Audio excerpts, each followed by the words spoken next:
Hello, everybody. Good afternoon to you all. We're here again for another LinkedIn Live session. And today I'm joined by Stephen Furman, who's the CEO of Paytime, a earned wage access organization. So we're here today to talk about earned wage access in Australia, what it is all about, and basically just try and get a very good understanding of how it works for payroll, how it fits into our processes, and how we can utilize it to help our work make it easier, really, to be honest with you. So just before we kick things off, if you know, we want this to be a very interactive session, so it'd be great if our viewers could maybe share with us where they're joining us from, and just put any questions that you have in the comments for Stephen. And I think, you know, it's go time because there's a lot that we need to cover today, Stephen, isn't there? Yeah, hi Nadine.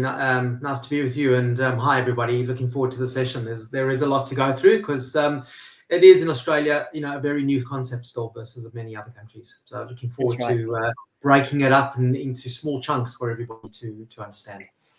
Fantastic. Now, Stephen, welcome to our LinkedIn Live session. Thank you for joining us today. Thank you for taking time out of your day to join us and talk to us about earned wage access. So just to kick off, maybe can you give our viewers a little bit of an intro into yourself and Paytime? Yeah, sure. So thanks again, everybody. So I'm the founder and CEO of Paytime. Paytime was established about 3.5 years ago. We've been in market now for about 3 years and growing quite rapidly. And this compares to, you know, other countries where the solution example in America has been around now for 10 years, UK for coming up to 7 years. So in Australia, we are catching up. And what is earned wage access, as you say? So earned wage access is essentially a HR technology solution where we seamlessly plug into payroll and time and attendance software in order to allow workers to access their pay on demand or in real time, if needed. So individuals can only access what they've already earned. It's not a loan, and there's nothing to repay back. That is the key to the solution. Fantastic. Now, that sort of, I think, answers the first question I was actually going to ask you, Stephen, about the basics of EWA. What exactly is earned wage access and how does it work? Is there anything else you think you might want to add to what you've already said? So I think it's just a couple of key things on that is the basics is, as I've mentioned, we plug into the payroll software. We take all key data. Privacy is obviously key. We are plugging into personal information. So certainly for our business, we are ISO 27001 certified. We SOC 2 compliant. We comply with all Australian privacy laws, and no information leaves Australia either. And the key to this is that there is no extra work whatsoever for payroll.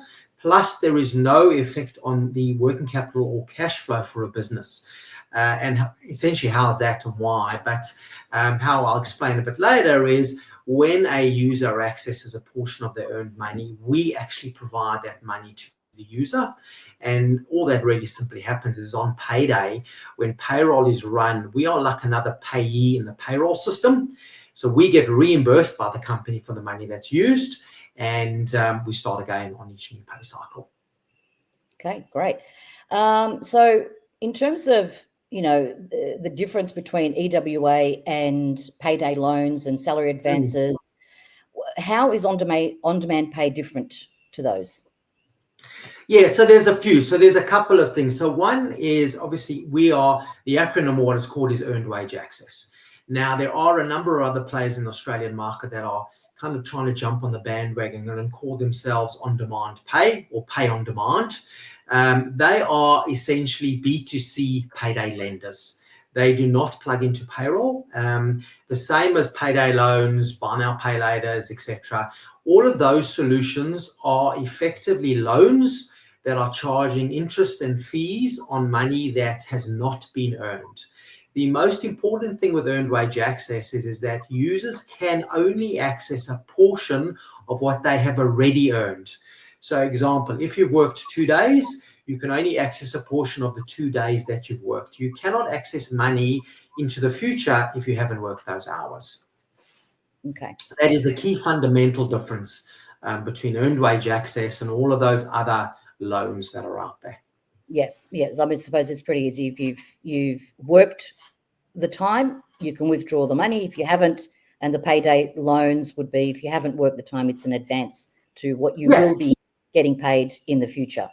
Yeah, So, and as I kind of explained, and there'll be a lot of people probably on our call today that'll remember this, probably 30, 40 years ago when those were in the workforce then, there was no such thing as payroll software. So you would finish your day's work, you would leave the job, and whether you're at the warehouse or the factory, wherever it was, and at the end of each day, you would get paid the cash that you earned. That's right. Probably the most simplest, comparison. We're really giving you access, and as I say, you don't have to take it if you don't want it. It's there as an available balance. So with sort of 2025 progressing now, we're almost halfway through the year, and just looking at some of the trends from the beginning of the year, I can see, it's quite visible that in 2025 so far, EWA seems to be gaining more traction in Australia. What do you think is the driving force behind this? So, I mean, there's probably 5 factors that I think are driving it. The key factor of this is cost of living. We all know where cost of living is right now, and certainly not coming off at any point in time. And the most important thing is that we all have expenses every day. And sometimes expenses crop up at the most unexpected hours or days. And it doesn't necessarily align with a standard pay period or payday. So essentially what the solution does is it allows an individual, if they are living paycheck to paycheck, or they are 2 or 3 days before payday and the child gets sick or the car is broken down, they can access a portion of that money straight away, as opposed to getting those payday loans. So cost of living is critical. There's about 66% is the latest data that I've seen. 66% of Australians are now living paycheck to paycheck. The other key thing that's starting to happen, certainly among C-suites, is there's a lot of data that's coming out globally. So a lot of research has been done by Ernst & Young, Visa, ADP, Dayforce, and others, that are basically says, and research is showing, is that giving people access to their earned wages after a shift entices people to actually want to work more hours. They're willing to take on more shifts, and they're willing to work longer. So it comes down to this reward recognition is closely linked to each other. Inherently, we want to know that when we finish the job, we're recognized for it. So effectively what's happening is when shifts become available, people are putting up their hands to work more hours because they know they can actually get that money straight after that shift. Another aspect of this is a number of industries. So industries like retail, hospitality, aged care, labor hire, all those industries that have casual hourly workers are looking for ways in the current market, when we have a low unemployment rate, of how to stand out. How can they become an employer of choice? And one key standout is offering an ability to access money, because if you have casual hourly workers, you need to fill those shifts as quickly as you can. If it's not filled, it affects the bottom line of the business. Yeah. And then finally, sorry. No, I was just agreeing with you. Yeah. And then finally, as you've mentioned in the beginning, globally earned wage access taken off in every major market now. It's big. Every major global brand now offers this to their staff. And what do I mean by every major global brand? So if you look at Europe, UK, America, and a number of other countries, KFC, Pizza Hut, McDonald's, Uber, Tesla, even Visa and MasterCard offer it to their own staff. All major hotel brands, they are all offering it. So what's now happening is C-suites are starting to read and understand that actually giving adults access to their own money does not necessarily lead to reckless behavior. And that was, I suppose, one of the concerns, and that's something that we're going to talk about a little bit later on in our session, the technical side of earned wage access. But just before we move on, just for our viewers, if anybody has any questions, please do feel free to put them in the chat, and I'll ask them to Stephen for an answer as well. So Don't be shy. Put some questions in the chat. Let us know where you're joining us from as well. So we haven't really had a lot of interaction yet. So it'd be great to see who's online and who's listening and watching us today. So just to move on and talk a little bit about the usage and trends of and the employee and the employee impact of EWA.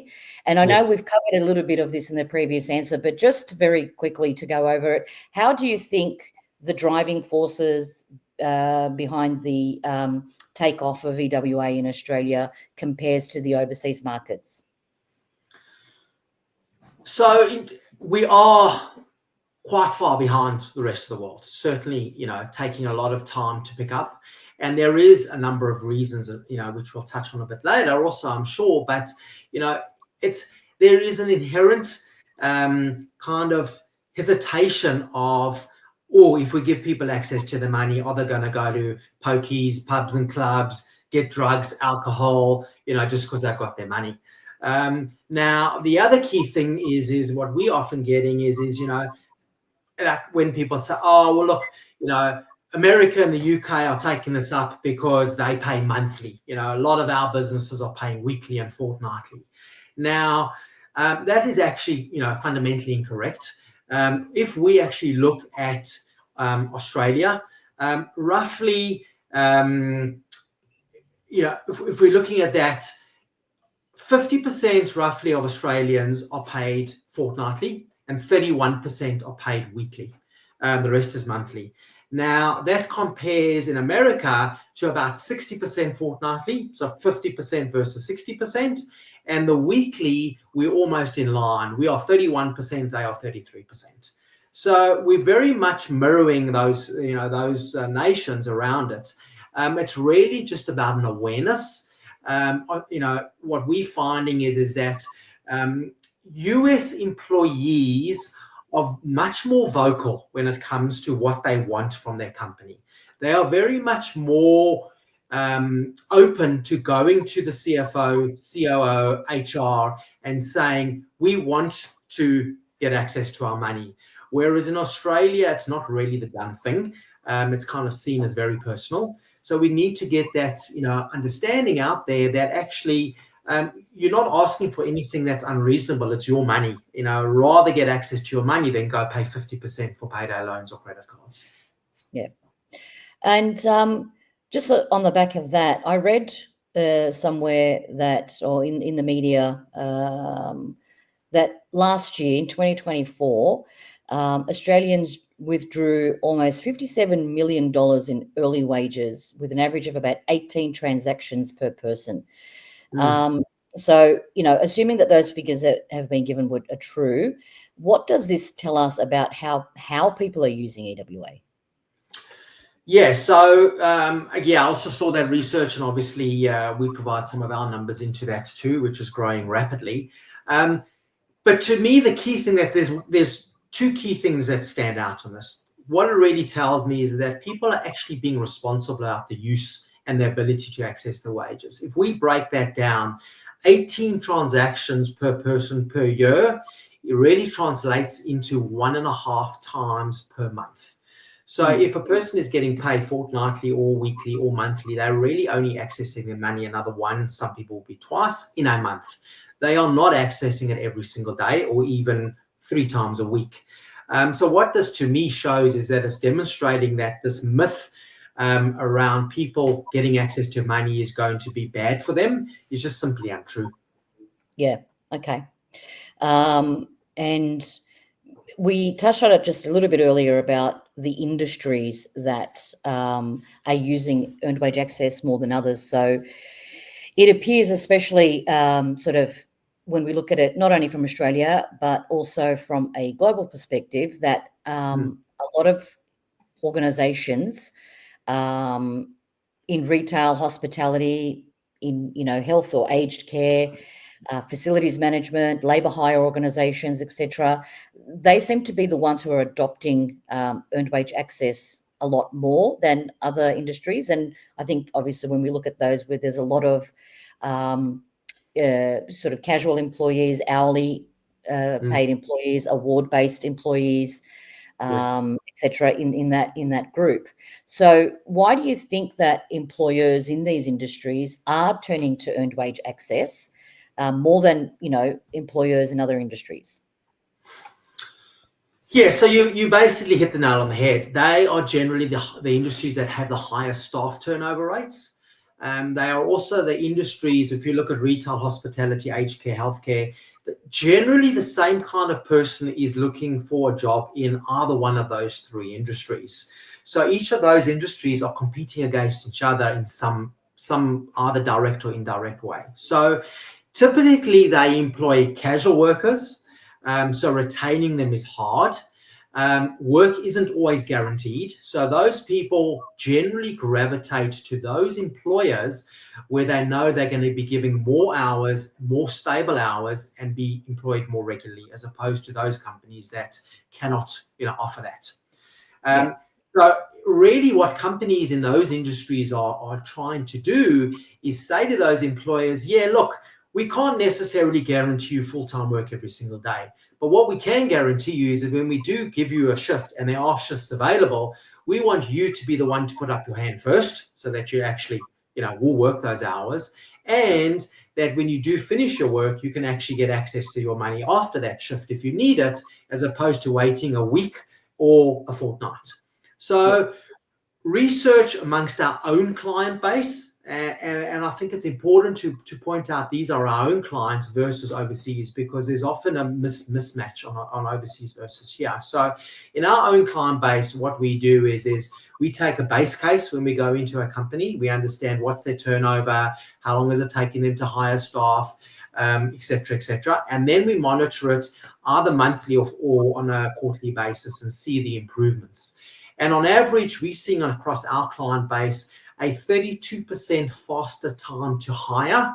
And that is when our clients are putting in descriptions in their job ads. So they'll put a job ad out on Seek or Indeed or those things, and they'll say things like, work today, get paid today. Finish your shift, you could get access to your money straight afterwards. No longer need to wait for a set payday, etc.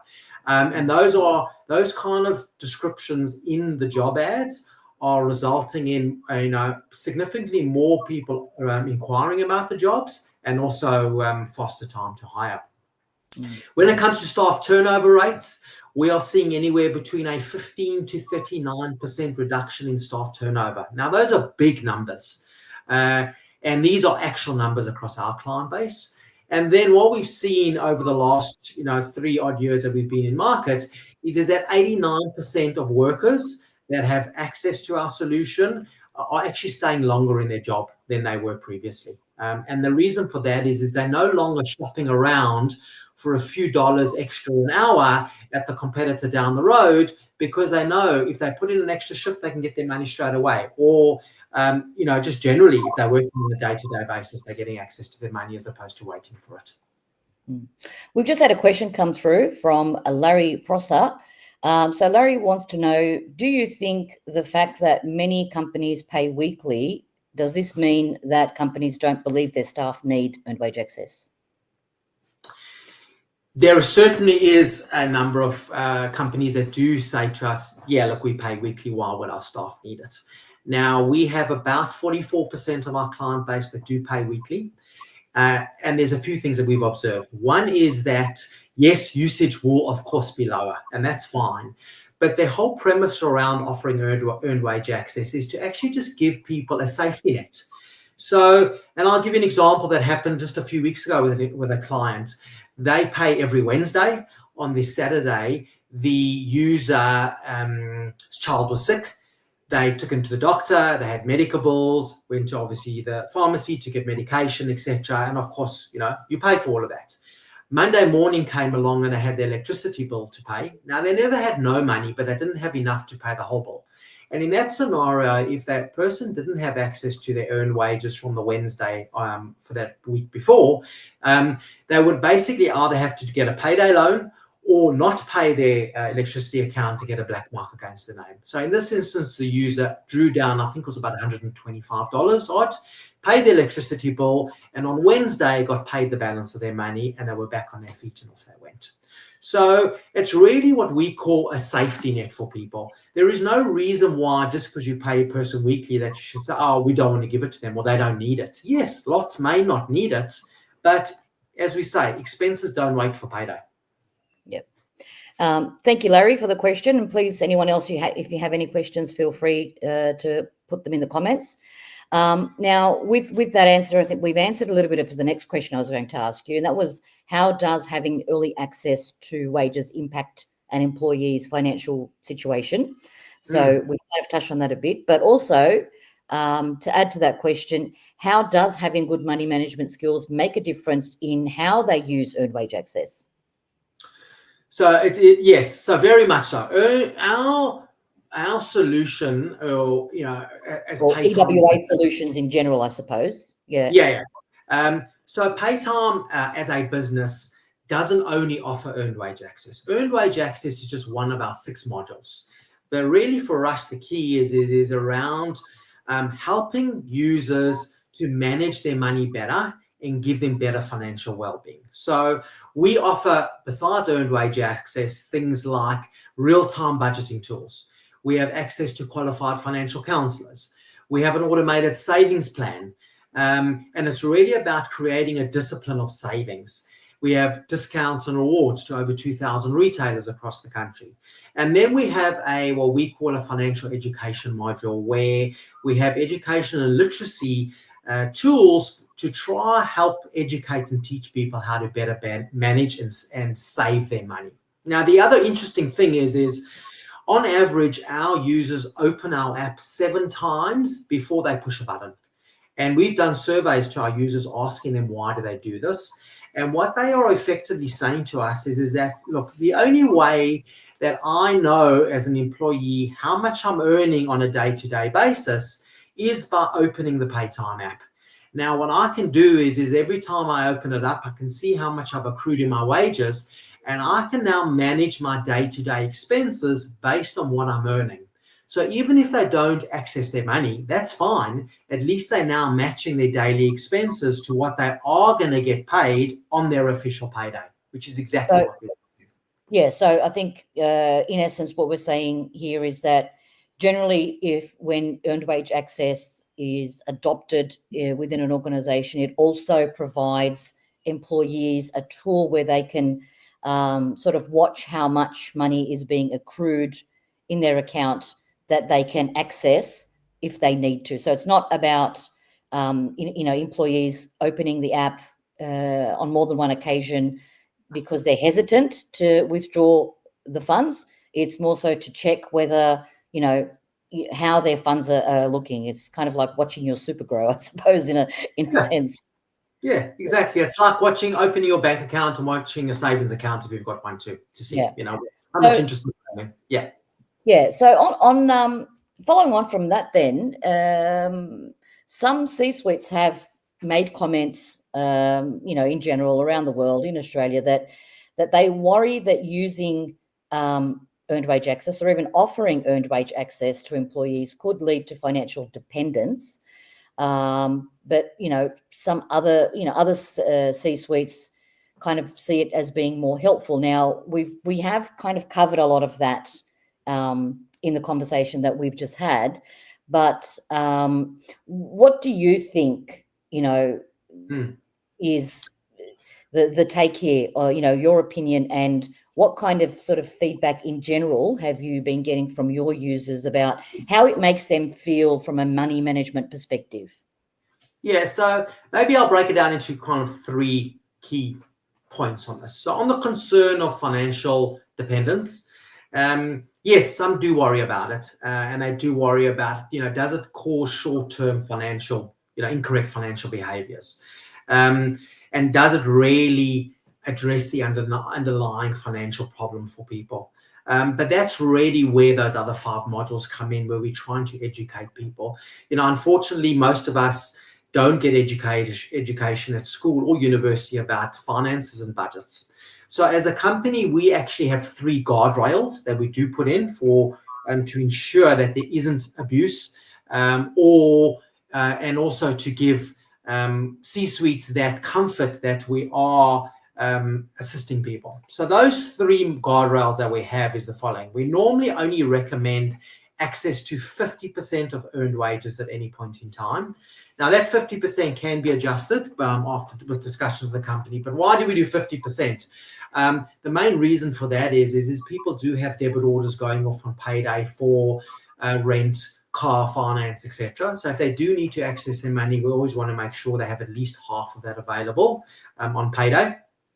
Then the other two guardrails we have is we can limit the number of times per pay period that a user can access the money. So a company can say, yep, I love this, but let's only give it twice a month or 3 times a month or whatever they choose.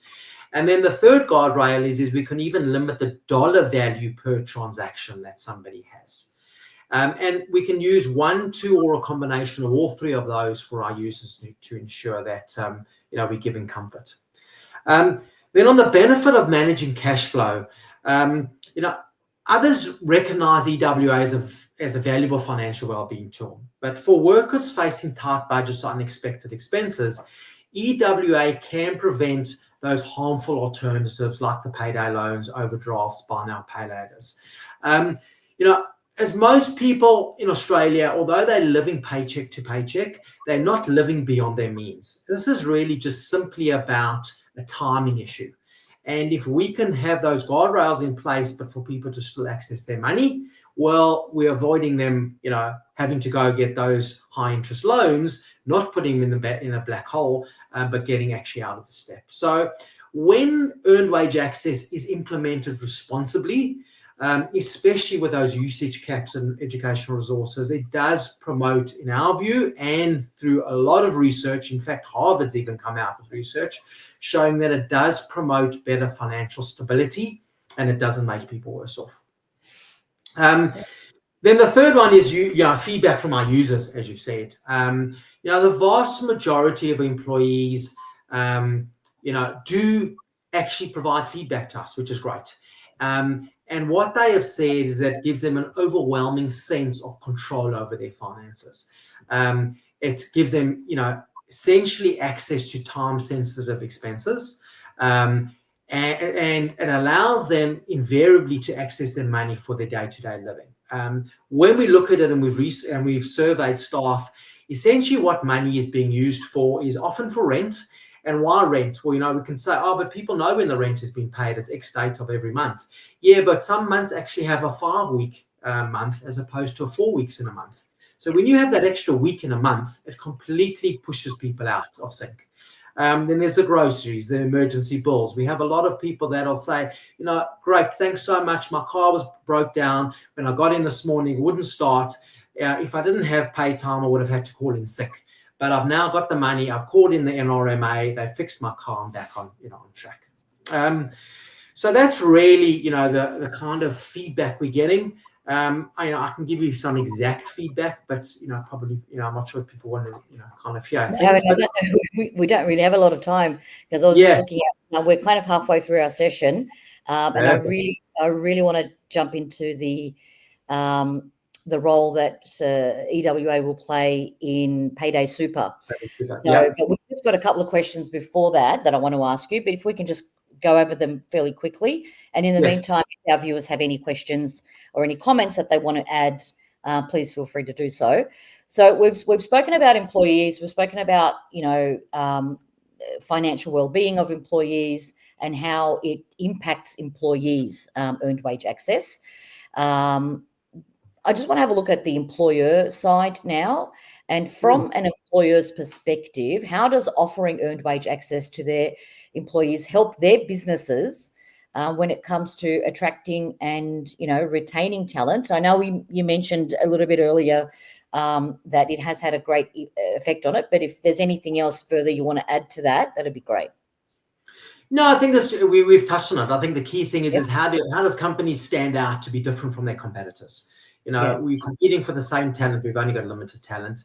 And then for companies, it really is about how can we demonstrate for them an improvement to their bottom line savings. And bottom line savings essentially revolve around staff turnover and getting the same staff to full shifts. If companies cannot get their existing staff to fill a shift that becomes available, invariably they're going to labour hire companies at 3 times the cost.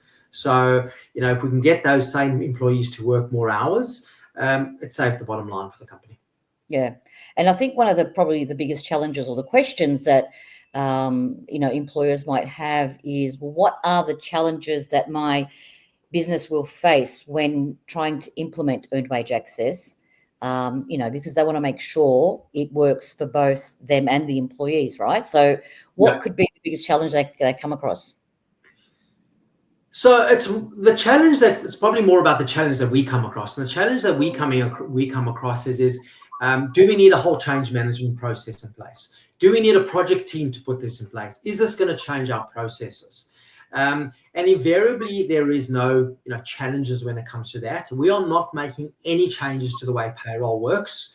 The business operates exactly as it is. We all think of it as a seamless plug-in to payroll and time and attendance software with no changes and no extra work. It's almost impossible to believe, but hand on heart, it is. Any comments from our viewers about that one? Yeah. I mean, we spent a good 18 months building these plugins to payroll and time and attendance so that it doesn't change. And that's where it really comes down to offering, our prospective clients an ability to have, talk to and get testimonials from our existing clients, because our solution, can be live within a matter of days, not a matter of months. We do all the heavy lifting for the company, and we need a few hours initially with payroll to do those setups, which is key. Yeah, and that's just generally how earned wage access systems really work. Whether it's in Australia or whether it's in another country globally, that's sort of the foundation of it all. But now I think one point where our viewers will probably be more interested in being from a payroll perspective is, from a payroll and finance perspective, how does integrating earned wage access into the systems, into existing systems, typically work? And I'll answer that pretty quickly, but we really have two models. One is for those payrolls that have APIs and newer payrolls, we plug in using APIs. Older payrolls, we generally use file-based solutions. And what we're doing is we do a setup where we plug into the payroll, and we get the access to the key data of those users in real time. We, as part of the setup, become another payee in the payroll system. So you've got 500 staff, we'll be, let's say, 501. Obviously, we don't have taxes that's attached to us. And essentially what happens is the payroll and time and attendance runs as normal. A user opens the app, they can see how much they've accrued in their earnings. They push a button on our app, and we transfer the money in real time into their bank account in seconds. When that happens, our technology will send an after-tax deduction into the payroll system, and it'll say real-time pay access, or we can change the wording, whatever it needs to be. So we take the gross pay, less existing deductions, child support, maintenance, car allowance, etc. We apply the tax rate, and we allow then 50% of after-tax deductions to be accessed. So there is no changing of taxes. There's no amendments to it. When that deduction goes into the payroll, now what happens is when payroll is run, the ABA file gets uploaded, and let's say we have 100 staff during that pay period that's accessed, let's say $50,000. The payroll gets run, each user gets their normal pay less whatever they've accessed, and we get reimbursed that $50,000 back from the company. So there's no cash flow effect, completely seamless. And when the payroll is run, it starts again like a new cycle. Okay, so we've just had a very great question come through from Donna Maguire right on the back of that, and I think it's very fitting in terms of what we're just talking about here.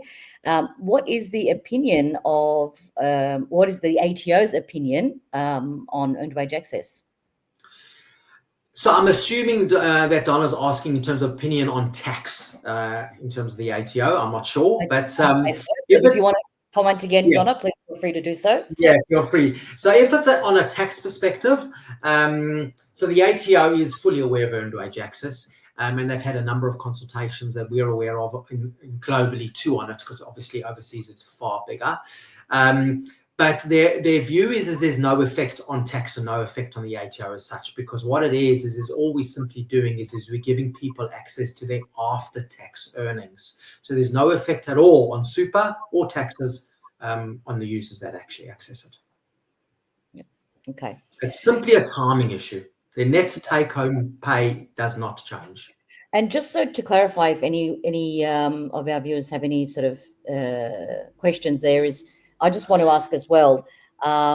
When you say it's you're offering the take-home pay, so after-tax pay, is that something that you will decide on how much that is? Do you make that calculation, or does the earned wage access tool make that calculation, or does that have to come from payroll? Okay. Yeah, very good question. So we have two options. So we do recognize when it comes to contract workers and hourly workers, often they could work, let's say, 10 hours this week, 30 hours the following week, and 5 hours the following week.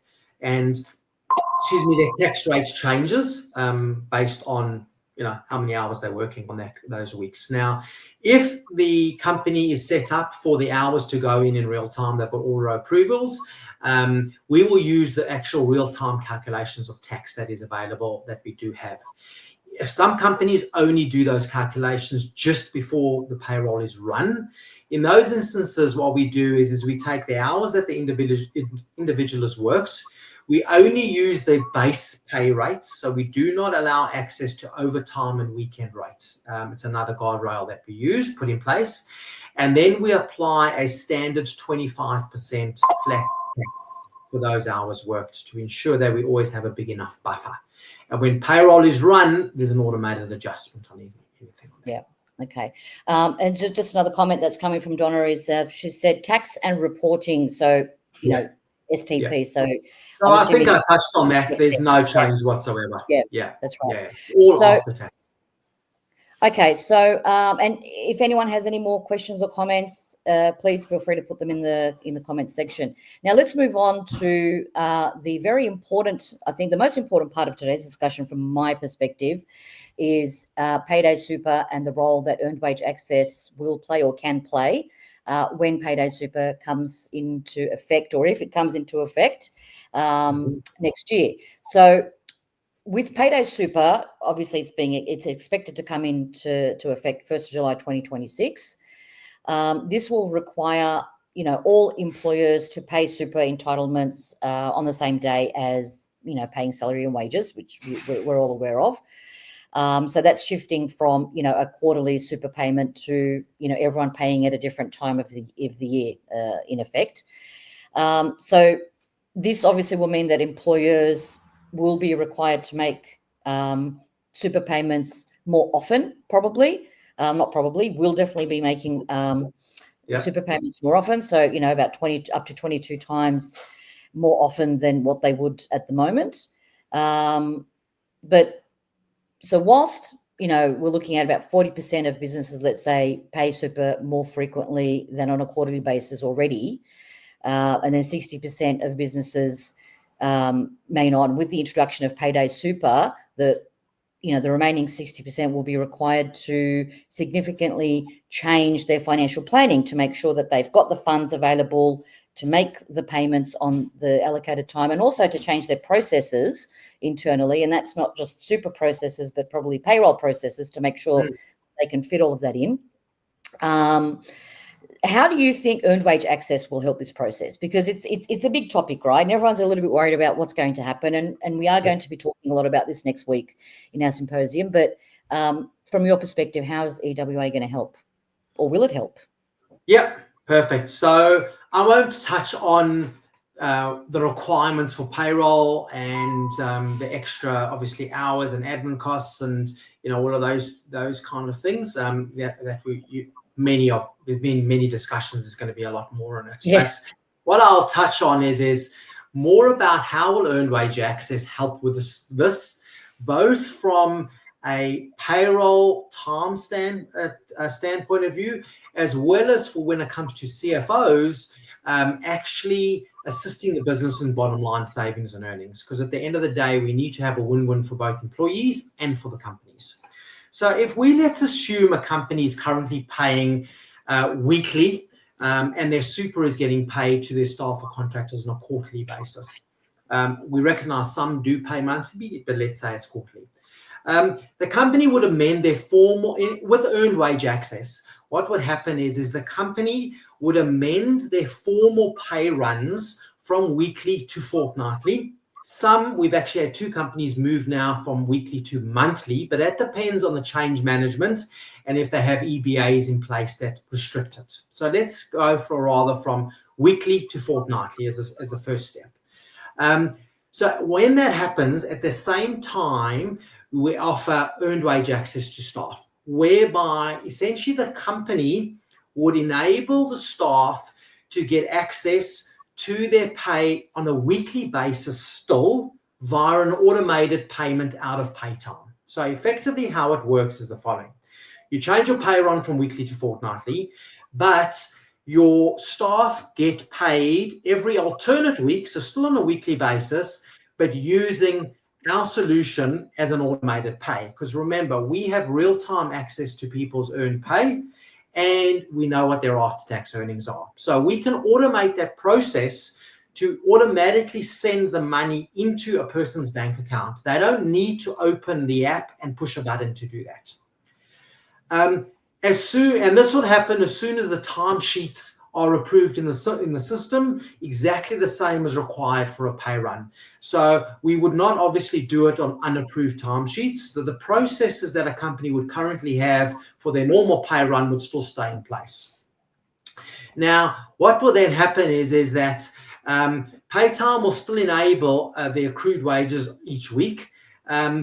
But as a result of this, we don't trigger what's called a pay event. So by not triggering a pay event, the company doesn't have to then pay super every week.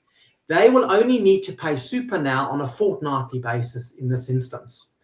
Now, over and above this, what are the other benefits to the staff, which is obviously important, is besides them still having to be able to access their money on a weekly basis, what will happen is the staff can still access their money in between those periods like a normal EWA solution if they did want it another third or a fourth time within the month.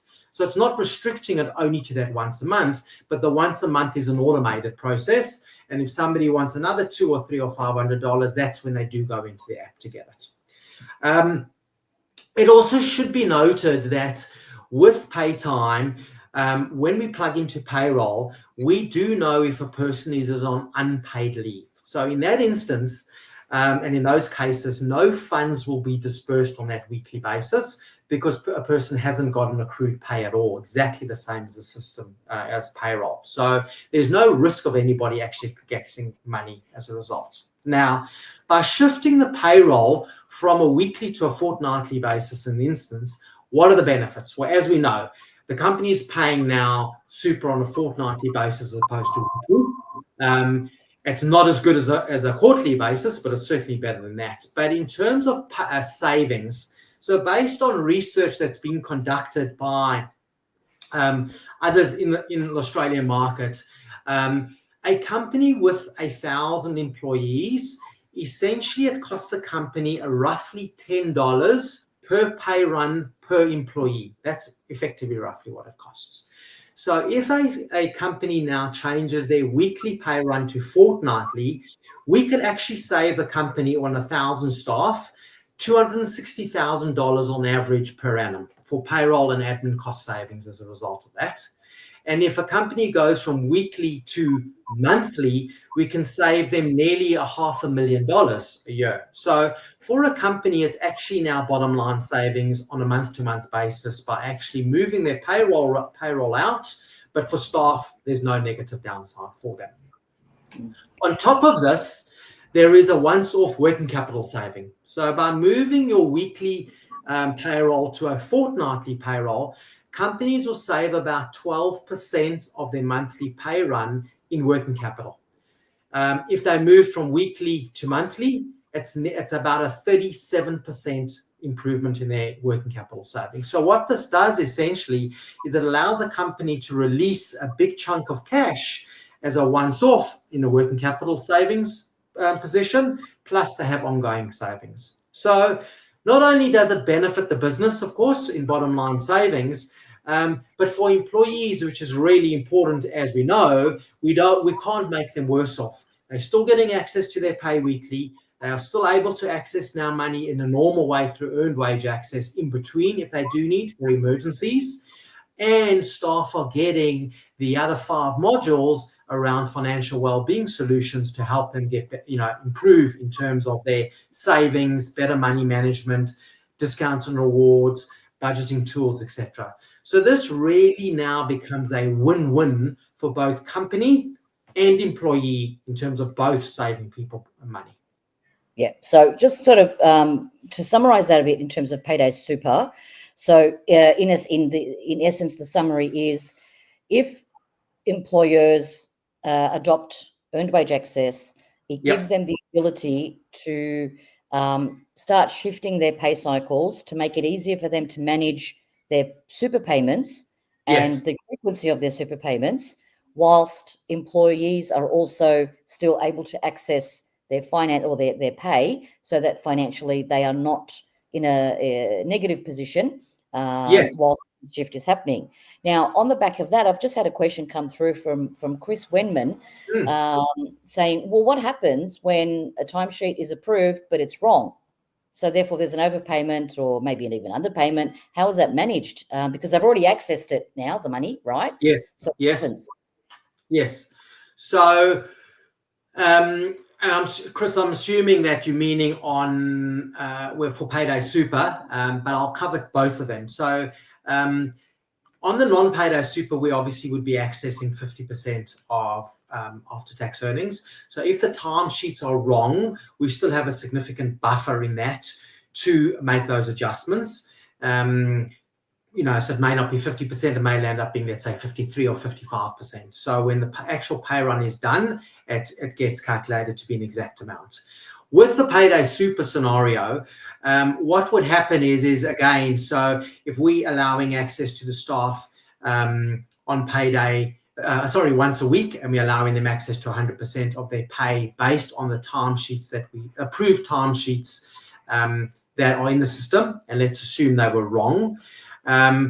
What would happen is on the formal pay run and in the alternate weeks or that monthly pay run, that is when that slight adjustment would then, of course, happen on that formal pay run.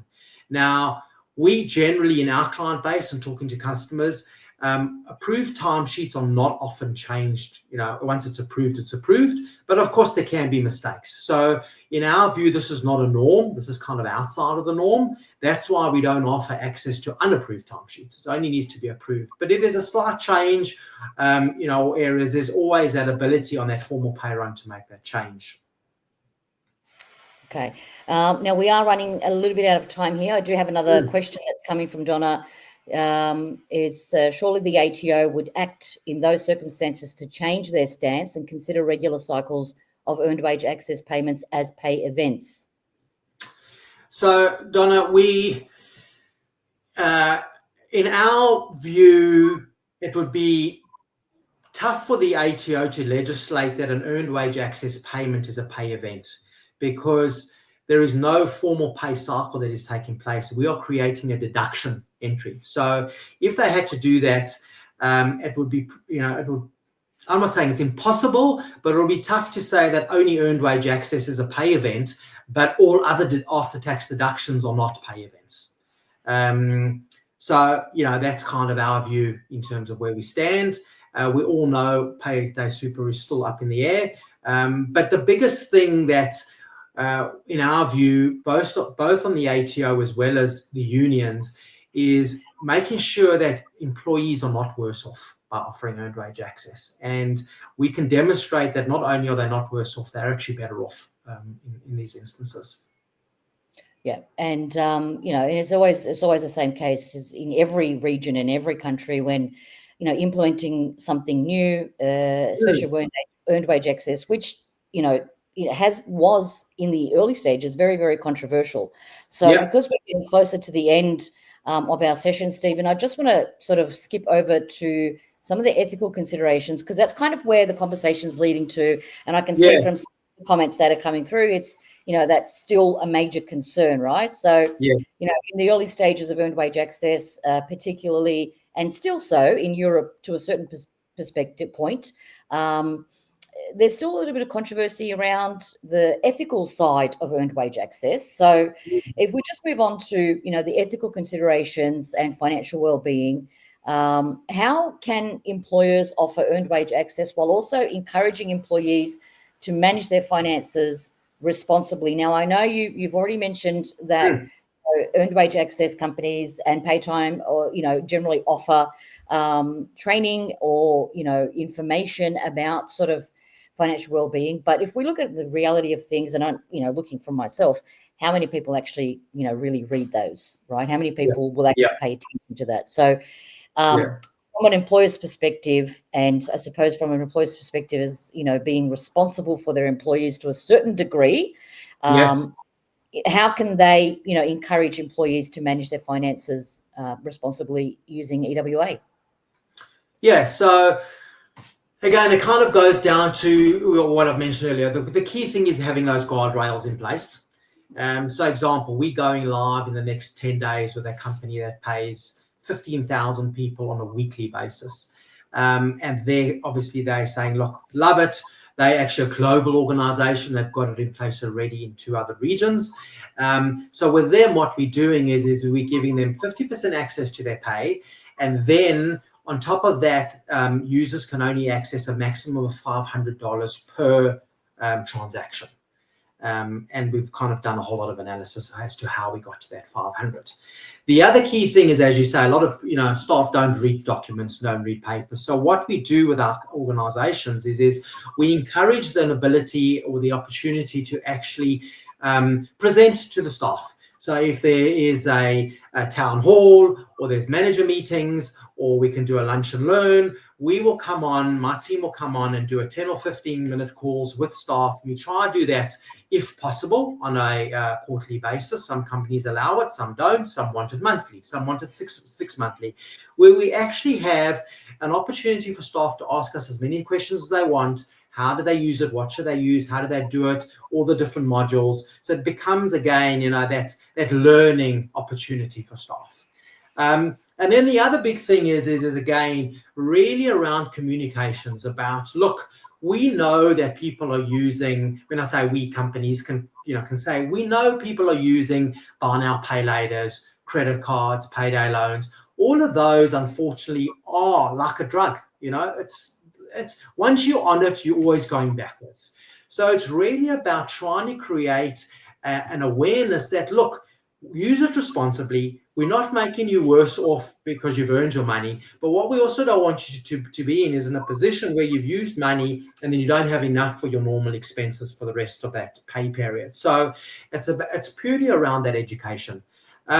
But as we've said, there's a lot of research that's come out from Harvard, from Visa, from MasterCard, from, the payroll vendors globally, Dayforce, ADP, that are showing that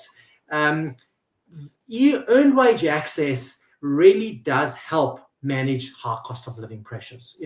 Otherwise there wouldn't be that adoption in overseas markets. I mean, the US is now sitting at over 30% adoption, growing at over 30% per annum. UK is sitting at about a 25% adoption and growing. So, we less than 1%. Yeah, because we always wait a few years. We wait till see what everyone else is doing. Yeah. Okay. And that's fine, because that's where we want to use the research. Exactly. That's right. So look, we're in our last few minutes, and just before we sort of go through and look at the future, of EWA, I just want to give a quick moment to our viewers to see if they have any last minute questions that they want to post in here, so that we can get them covered while we're on live. Alternatively, you can always ask any questions afterwards. I'm happy to pass them on to Stephen, or you can connect with Stephen. But yes, any last minute comments, any last minute questions, this is your opportunity. And, whilst you're sort of thinking about that, to post them, Stephen, just sort of looking ahead, I can see that earned wage access is growing, and it's growing fast. As I mentioned in the beginning, growing fast in some regions, slower in other regions, and there's different reasons obviously for that. But from when earned wage access first started being sort of talked about probably in 2018, 2019. I think it was really sort of people were starting to have the conversations about earned wage access.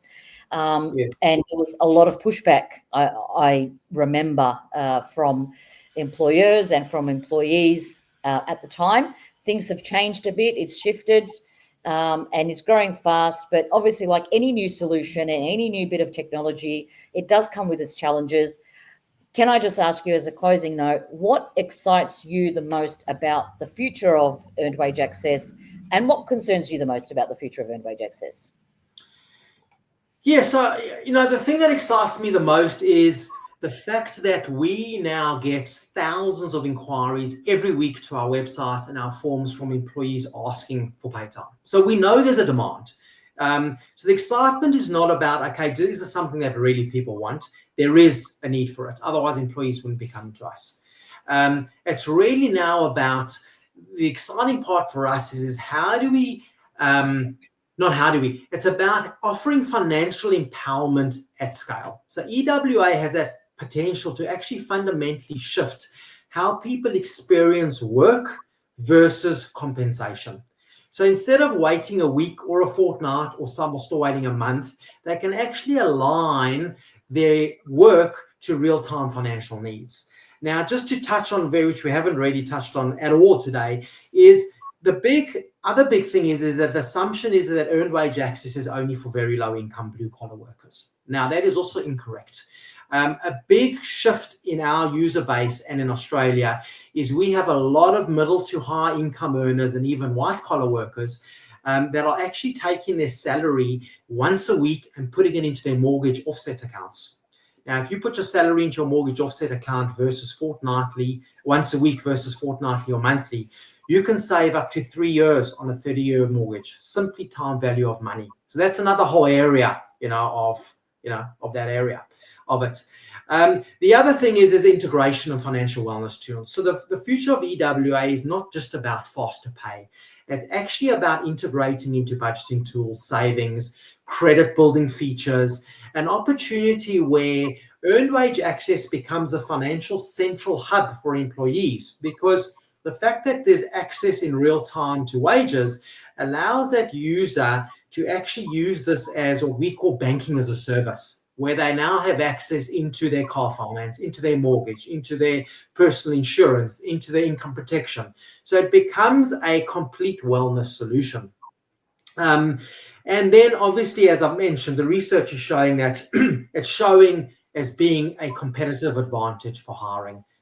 There's no doubt about that. That is coming out over and over, that companies that have this are managing to retain and hire staff quicker.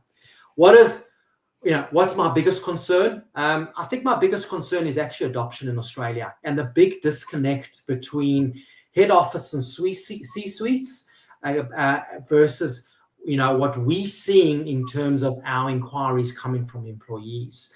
I really am hoping that with time, by doing surveys to staff, to giving them an opportunity to actually have access to their money, that adoption does, uptake actually happens, and that's why we say to every single one of our clients, we will give you a 6-month trial period. Try it. If you don't like it, if there is abuse, if your staff don't use it, whatever you want, no questions asked, we will remove it. And touch wood, we haven't had a single client so far, but that kind of will give peace of mind for everybody to actually see how does it work and are there real benefits. Yeah, absolutely. Absolutely. Well, we've come to the end of our session. Thank you so much for taking the time to join me today, Stephen. I think Thank you, everyone. Great information that's come out.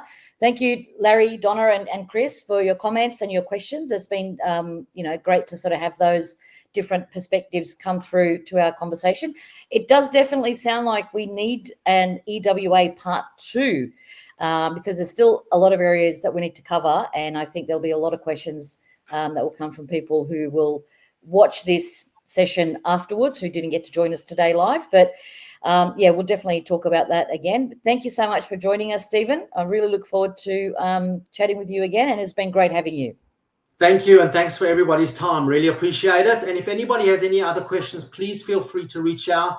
no obligations. Just really want to kind of, educate and give the answers to people that they have. There's a lot of questions out there. So thank you, everyone. Wonderful. Thanks, everyone, for joining us, and we'll see you next time. Take care.